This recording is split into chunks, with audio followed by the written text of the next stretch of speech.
Perjalanan kami pagi ini bermula dari stesen KTM Ipoh yang disertai oleh 10 orang guru SKDAS dan 4 orang kru TVPSS. Assalamualaikum dan selamat sejahtera. Hai, anda bersama saya Nur Amani Humaira binti Muhammad Faizal untuk episod kali ini. Jam sekarang menunjukkan pukul 5 pagi.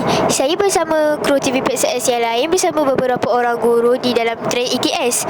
Untuk makluman anda semua, kru TVPSS SKDAS buat pertama kalinya akan membuat perjalanan ke Kuala Lumpur bagi membuat liputan Pesta Buku Antarabangsa Kuala Lumpur 2026. Jom saksikan perjalanan kami menuju ke WTC KL.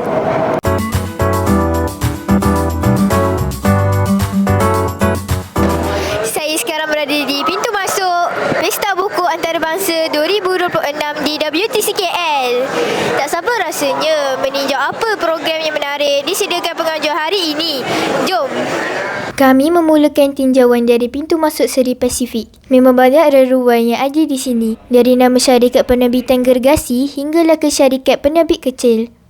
Semuanya berkumpul dengan satu maktamat, iaitu memperkenalkan produk-produk masing-masing. Anda berpeluang melihat pelbagai bahan bacaan yang terkini.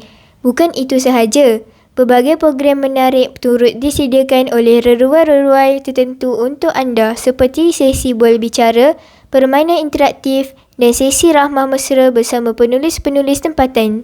Selain program-program yang ada di bilik-bilik pameran, pentas utama hari ini meriah dengan pelbagai aktiviti dari pagi hingga ke petang.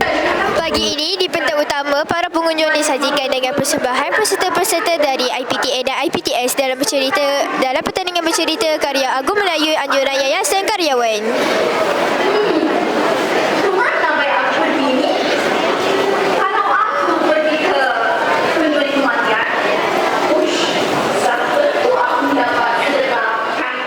Bersama saya sekarang ini adalah pemandu bercerita karya Agung peringkat IPTA IPTS, Muhammad Syafiq bin Julasi dari UMK.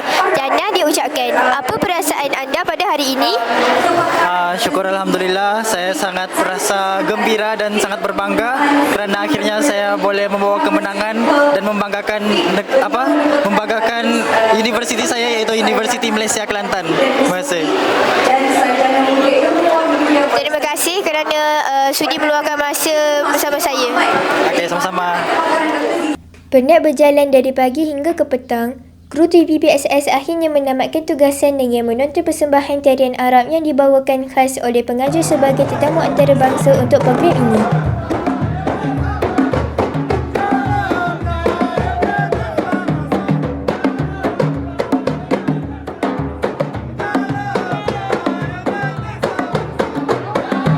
Kru TVPSS SKDAS mengucapkan ribuan terima kasih yang tak terhingga kepada BSTP KPM kerana memberikan peluang kepada kami membuat liputan pada hari ini.